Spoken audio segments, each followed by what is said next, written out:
नमस्कार मित्रांनो, मी तन्मय. आपलं स्वागत आहे पुन्हा एकदा माझ्या चॅनलमध्ये, ज्याचं नाव आहे आपले साहित्य. आज कामगाराची व्यथा मांडणारी एक कविता मी केलेली आहे, ती मी प्रस्तुत करणार आहे. अंधाराची सकाळ होता, डोळे काही लागत नाही.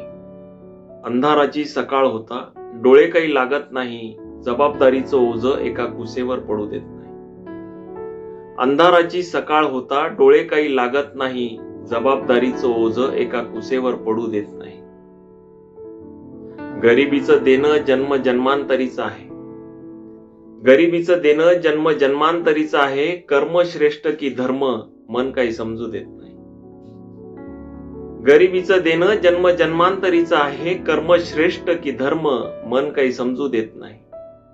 तरीही सहनशीलतेला देवा माझ्या तुझाच आधार आहे. तरीही सहनशीलतेला देवा माझ्या तुझाच आधार आहे. संसारातून परमार्थ हे तुझ्याच सख्यांचं सांगणं. कामगार असलो म्हणून काय झालं? कामगार असलो म्हणून काय झालं? धीर अजून सांडला नाही. कामगार असलो म्हणून काय झालं? धीर अजून सांडला नाही. कष्ट करण्याची कला मी अजूनही विसरलेलो नाही. कष्ट करण्याची कला मी अजूनही विसरलेलो नाही. धन्यवाद.